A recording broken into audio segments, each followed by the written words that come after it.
बातमीपत्रात आता पाहूयात गल्लीपासून ते दिल्लीपर्यंतच्या ताज्या घडामोडींचा धावता आढावा।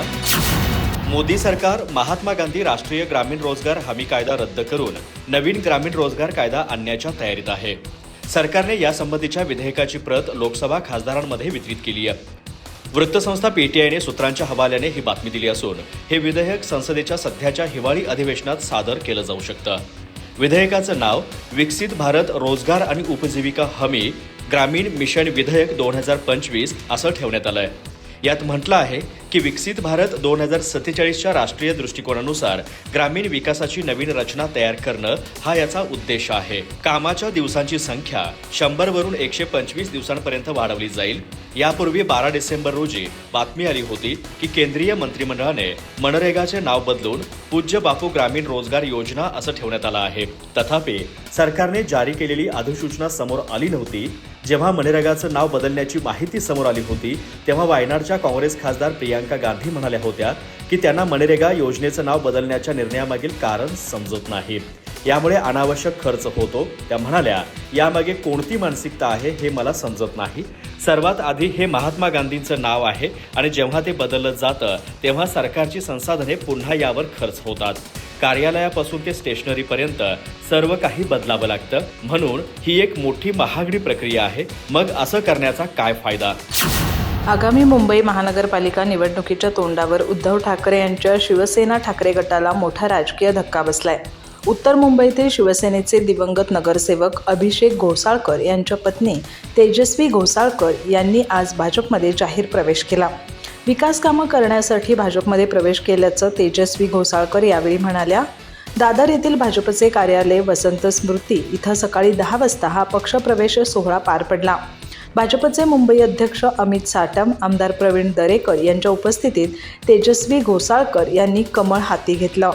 माजी आमदार विनोद घोसाळकर यांच्या सुनबाई आणि कट्टर शिवसैनिक कुटुंबातील सदस्या तेजस्वी घोसाळकर यांनी भाजपमध्ये केलेला प्रवेश उद्धव ठाकरेंसाठी मोठा धक्का मानला जातोय। पंतप्रधान नरेंद्र मोदी यांनी गेल्या 11 वर्षात देशाचा केलेला विकास आणि मुख्यमंत्री देवेंद्र फडणवीसांनी मुंबई शहराच्या केलेल्या विकासाने प्रभावित होऊन तसंच मुंबईची सुरक्षा आणि मुंबईचा विकास त्याचबरोबर हिंदुत्व या रस्त्याने आपल्या भविष्याची राजकीय वाटचाल पुढे नेण्याचा निर्णय तेजस्वी घोसाळकर यांनी घेतलाय। येणाऱ्या काळात मुंबईचा विकास घडवण्यासाठी आणि मुंबई शहर सुरक्षित राहावं तसंच हिंदुत्वाचाच भगवा झेंडा मुंबईच्या महानगरपालिकेवर फडकवण्यासाठी त्यांनी भाजपमध्ये प्रवेश केलेला आहे। आम्ही त्यांचं पक्षात स्वागत करतो असं भाजपचे मुंबई अध्यक्ष अमित साटम म्हणाले। राज्यातील स्थानिक स्वराज्य संस्थांच्या निवडणुकांबाबत आजचा दिवस अत्यंत निर्णायक ठरण्याची शक्यता आहे। राज्य निवडणूक आयोगाने आज सायंकाळी 4 वाजता पत्रकार परिषद बोलावली असून त्यामध्ये जिल्हा परिषद आणि महानगरपालिका निवडणूक कार्यक्रम जाहीर होण्याची दाट शक्यता वर्तवली जाते। सर्वोच्च न्यायालयाच्या आदेशानुसार 31 जानेवारीपर्यंत या निवडणुका घेणं बंधनकारक असल्याने पुढील महिन्यामध्ये राज्यातील बहुचर्चित आणि बहुप्रतीक्षित महापालिका निवडणुका होण्याची शक्यता जवळपास निश्चित मानली जाते। हिवाळी अधिवेशन संपल्यानंतर लगेचच आयोगाने पत्रकार परिषद जाहीर केल्यामुळे राजकीय वातावरण तापलं असून सत्ताधारी आणि विरोधक दोन्ही बाजूंकडून हालचालींना वेग आलाय। मात्र निवडणूक प्रक्रियेच्या पारदर्शकतेवरून आता विरोधकांनी आयोगावरच प्रश्नचिन्ह उपस्थित करण्यास सुरुवात केली आहे। या पार्श्वभूमीवर उद्धव ठाकरे गटाच्या नेत्या किशोरी पेडणेकर यांनी निवडणूक आयोगाच्या भूमिकेवर तीव्र शब्दांमध्ये टीका केली आहे। आयोगाची ही पत्रकार परिषद नेमकी कशासाठी आहे असा थेट सवाल त्यांनी उपस्थित केलाय। मतदार याद्यांमध्ये जो मोठा घोळ घालण्यात आला आहे तो दुरुस्त कसा केला याची माहिती लोकांना देण्यासाठी ही पत्रकार परिषद आहे की थेट निवडणूक कार्यक्रम जाहीर करण्यासाठी असा प्रश्न पेडणेकर यांनी उपस्थित केलाय। मतदार यादीत मोठ्या प्रमाणात चुका, दुबार नोंदी आणि अनियमितता असल्याचा आरोप करत त्या दुरुस्त केल्याशिवाय निवडणुका जाहीर करणं म्हणजे जनतेला फरफटत नेल्यासारखं असल्याचं मत त्यांनी व्यक्त केलं। आयोगाने आधी केलेल्या चुका मान्य करून त्या कशा दुरुस्त केल्या याचं स्पष्टीकरण द्यावं अशी त्यांची ठाम भूमिका आहे। उपमुख्यमंत्री अजित पवार यांच्या TRTI बार्टी सारथीतर्फे दिल्या जाणाऱ्या शिष्यवृत्तीवर मर्यादा घालण्याच्या विधानाचा केंद्रीय मंत्री रामदास आठवले यांनी खरपूस समाचार घेतलाय। शिष्यवृत्ती कुणाची कृपा, दान किंवा भीक नाही, ती वंचित, कष्टकरी आणि गुणवंत विद्यार्थ्यांचा घटनात्मक अधिकार आहे, असं ते म्हणालेत. त्यांच्या या विधानामुळे या प्रकरणाचा वाद अधिकच चिघळण्याची शक्यता आहे. अजित पवार यांनी हिवाळी अधिवेशनात विधानसभेत बोलताना काही कुटुंबातील 4-5 जण दरमहा प्रत्येकी 42,000 रुपयांची फेलोशिप घेतल्याचा दावा करत PhD प्रवेशावर मर्यादा घालण्याचं विधान केलं होतं. त्यावरून आता राज्याच्या राजकारणात संमिश्र प्रतिक्रिया उमटते. या पार्श्वभूमीवर रामदास आठवले यांनी अजित पवारांच्या विधानावर आश्चर्य व्यक्त करत त्यांच्यावर उपरोक्त शब्दात टीका केली आहे. रामदास आठवले म्हणाले, अजित पवार हे माझे मित्र आहेत आणि ते फुले, शाहू, आंबेडकरांच्या विचारांशी निष्ठावान नेते म्हणून ओळखले जातात. त्यामुळे त्यांनी केलेले हे वक्तव्य आश्चर्यकारक आहे. भारतरत्न डॉक्टर बाबासाहेब आंबेडकरांनी संविधानात स्पष्टपणे लिहून ठेवलं आहे की शिक्षण हा प्रत्येक माणसाचा मूलभूत अधिकार आहे. त्यामुळे शिष्यवृत्ती ही कोणाची कृपा, दान किंवा भीक नाही, ती वंचित, कष्टकरी आणि गुणवंत विद्यार्थ्यांचा घटनात्मक अधिकार आहे. जर एकाच कुटुंबातील 5 विद्यार्थी PhD पर्यंत पोहोचत असतील तर त्यावर शंका घेण्याऐवजी समाजाने आणि शासनाने अभिमान व्यक्त केला पाहिजे. ही परिस्थिती म्हणजे भारतरत्न डॉक्टर बाबासाहेब आंबेडकरांच्या विचारांचा प्रत्यक्षात उतरलेला विजय आहे. आत्मसन्मान, समता आणि संविधानाने दिलेला हक्क जपण्यासाठी आहे. येत्या 19 डिसेंबर रोजी देशात सर्वात मोठा राजकीय भूकंप होईल.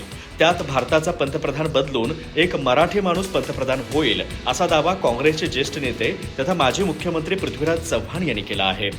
त्यांच्या या विधानावर काँग्रेस नेते विजय वडेट्टीवार आणि शिवसेना उद्धव बाळासाहेब ठाकरे पक्षाचे आमदार भास्कर जाधव यांनी ठाम विश्वास व्यक्त करत या तारखेविषयी उत्सुकता वाढवली आहे. पृथ्वीराज चव्हाण अनुभवी नेते आहेत. त्यांनी PMOमध्ये काम केलेलं आहे. त्यामुळे त्यांचं विधान गांभीर्याने घेण्याची गरज आहे, असं त्यांनी म्हटलेलं आहे. पृथ्वीराज चव्हाण यांनी काही दिवसांपूर्वी देशाच्या पंतप्रधानपदी एखादा मराठी माणूस विराजमान होणार असल्याचा दावा करून एकच खळबळ उडवून दिली होती. अमेरिकेतील एका इस्रायलच्या गुप्तहेराने एक मोठं स्टिंग ऑपरेशन केलं आहे. त्यात जगभरातील दिग्गज नेत्यांची नावं आहेत, पण ती नावं कुणाची आहेत याची कल्पना अद्याप कुणाला आलेली नाही. अमेरिकन सरकार एक कायदा करून ही नावं उघड करत आहे. त्याचा जगभरात पडसाद उमटण्याची शक्यता असून त्याचा फटका पंतप्रधान नरेंद्र मोदी यांनाही बसण्याची शक्यता आहे. त्यामुळे भारताचा पंतप्रधान बदलून एक मराठी माणूस पंतप्रधान होईल, असंही ते म्हणालेत. यासाठी त्यांनी 19 डिसेंबरची तारीख दिली होती. पृथ्वीराज चव्हाण यांच्या या दाव्याविषयी पत्रकारांनी काँग्रेस नेते विजय वडेट्टीवार यांना छेडलं असता त्यांनी 2 महिने थांबा, काय घडेल ते सर्वांना कळेल, असंही म्हटलं आहे. हा खूप मोठा विषय आहे, त्यावर बोलणं योग्य ठरणार नाही. 2 महिने थांबा, देशात काय घडतं ते सर्वांना दिसेल, असंही ते म्हणाले. ठाकरे गटाचे आमदार भास्कर जाधव यांनीही या प्रकरणी आपलं मत व्यक्त केलंय. पृथ्वीराज चव्हाण अनुभवी नेते आहेत. त्यांनी दिल्लीत आणि पंतप्रधान कार्यालयात काम केलेलं आहे. त्यामुळे त्यांची वक्तव्य कधीही उथळ नसतात. ते जे म्हणाले त्याला गांभीर्याने घेण्याची गरज आहे, असंही त्यांनी सांगितलं. पंतप्रधान नरेंद्र मोदी यांच्या विश्वगुरू बनण्याच्या नादात भारताने जागतिक पातळीवर एकही मित्र ठेवलेला नाही. ऑपरेशन सिंदूरच्या 4 दिवसांच्या युद्धावेळी एकही देश भारताच्या पाठीशी उभा राहिला नाही. आता येत्या 2-3 महिन्यात पुन्हा युद्ध होण्याची शक्यता आहे आणि हे युद्ध पाकिस्तानसोबत होईल. मात्र चिंतेची बाब म्हणजे मोदींच्या धोरणांमुळे अमेरिका, रशिया, चीन आणि इंग्लंड हे सर्व देश आज पाकिस्तानला शस्त्र पुरवठा करत आहेत. त्यामुळे एकाच वेळी आपण 4 जणांशी लढणार आहोत, हे लक्षात ठेवा, असा गंभीर इशारा वंचित बहुजन आघाडीचे अध्यक्ष प्रकाश आंबेडकर यांनी दिलाय. रविवारी रात्री उल्हासनगर इथं वंचित बहुजन आघाडीची सभा पार पडली. यावेळी बोलताना पंतप्रधान मोदींच्या परराष्ट्र धोरणाचे वाभाडे काढताना आंबेडकर म्हणाले, आज मोदी डोनाल्ड ट्रम्प यांच्याशी भांडत आहेत म्हणून ट्रम्प पाकिस्तानला सहारा देत आहेत. पुतीन भारतात येऊन गेले, पण त्याआधीच त्यांनी पाकिस्तानला शस्त्र देण्याचं कबूल केलंय. इंग्लंड पाकिस्तानला हत्यार देतोय, तर चीन आधीच शस्त्र घेऊन बसला आहे. हे देश भारताच्या किंवा भारतीय जनतेच्या विरोधात नाहीत, तर मोदींच्या अहंकाराविरोधात आहेत. मोदींना धडा शिकवताना भारतीय जनतेला त्याची झळ सोसावी लागते. देशातील सनातनांना उद्देशून आंबेडकर म्हणाले, तुम्ही इथला मुसलमान माजलाय असं सांगता. कदाचित माजलाही असेल, मी नाही म्हणत नाही, पण जग आता पाकिस्तानमधील मुसलमानांना माजवतंय, त्याचं काय? आपण नेहमी म्हणतो शेजाऱ्याच्या माध्यमातून काटा काढता आला तर काढला पाहिजे. आता जगातील सगळे देश एकत्र येऊन पाकिस्तानमार्फत भारताचा काटा काढतायत. पुण्यातील मुंढवा परिसरातील बहुचर्चित जमीन गैरव्यवहार प्रकरणाने आता राजकीय वर्तुळात प्रचंड खळबळ उडाली आहे. या प्रकरणात राज्याचे उपमुख्यमंत्री अजित पवार यांचे पुत्र पार्थ पवार यांच्या अमेडिया कंपनीवर गंभीर आरोप होत असतानाही त्यांच्यावर कोणतीही थेट कारवाई न झाल्यामुळे सरकारवर विरोधकांकडून जोरदार टीका होतीये. अमेडिया कंपनीमध्ये पार्थ पवार यांची 99% मालकी असल्याचं स्पष्ट असतानाही कारवाई केवळ 1% भागीदार असलेल्या दिग्विजय पाटील यांच्यापुरती मर्यादित असल्याचं चित्र समोर येत आहे. या पार्श्वभूमीवर शिवसेना ठाकरे गटाचे नेते आणि विधान परिषदेतील माजी विरोधी पक्षनेते अंबादास दानवे यांनी संतप्त प्रतिक्रिया देत या चौकशी प्रक्रियेवरच प्रश्नचिन्ह उपस्थित केलं आहे. अंबादास दानवे यांनी सोशल मीडियावर केलेल्या पोस्टमधून या प्रकरणातील कथित दुटप्पीपणावर बोट ठेवलंय. त्यांनी म्हटलं आहे की पुण्यातील हे जमीन प्रकरण म्हणजे आरोपींच्या सोयीने चालणाऱ्या चौकशीचा फार्स आहे. अशा प्रकारची चौकशी यापूर्वी कधीच पाहायला मिळालेली नाही. दानवे यांनी पुढे नमूद केलं की न्यायालयाने कान उघडणी केल्यानंतरही अमेडिया कंपनीतील 99% भागीदार असलेल्या व्यक्तीवर गुन्हा दाखल होत नसेल तर ही बाब अत्यंत गंभीर आहे. सरकार कोर्टाच्या आणखी कोणत्या विशेष निर्देशांची वाट पाहत आहे असा थेट सवाल त्यांनी उपस्थित केलाय. त्यांच्या या पोस्टमुळे राज्यातील राजकीय वातावरण अधिकच तापलं असून सत्ताधाऱ्यांच्या भूमिकेवर संशयाची सुई रोखली जातीये. दरम्यान या प्रकरणात अमेडिया कंपनीचा 1% भागीदार असलेला दिग्विजय पाटील यांना पुणे पोलिसांकडून चौकशीसाठी पुन्हा एकदा बोलावलं आहे. मात्र आतापर्यंत 3 वेळा चौकशीसाठी समन्स देऊनही ते पोलिसांसमोर हजर राहिलेले नाहीत. प्रत्येक वेळी त्यांनी वेगवेगळी कारणं देत चौकशी पुढे ढकलल्याचं समोर येत आहे. आधी कौटुंबिक कार्यक्रमाचं कारण तर कधी प्रकृती अस्वस्थ्याचं कारण देत त्यांनी चौकशी टाळल्याचा आरोप होतोय. विशेष म्हणजे अजित पवारांचे पुत्र जय पवार यांच्या लग्नाचा दाखला देत एका वेळेस त्यांनी गैरहजेरी लावली होती. आज सोमवारी ते चौकशीला हजर राहणार असल्याची माहिती समोर येत आहे. तरी प्रत्यक्षात ते येणार की नाही याबाबत अजूनही संभ्रम कायम आहे. वेस्टर्न डिस्टर्बन्सचा प्रभाव कमी झाल्याने दिल्लीतील हवा थांबली. त्यामुळे राजधानी रविवारी थंडी, धुरके आणि प्रदूषणाच्या तिहेरी हल्ल्याच्या विळख्यात सापडली. ग्रॅप 4 लागू असूनही वझीरपूर आणि रोहिणी परिसरात AQI 500च्या पातळीवर पोहोचला.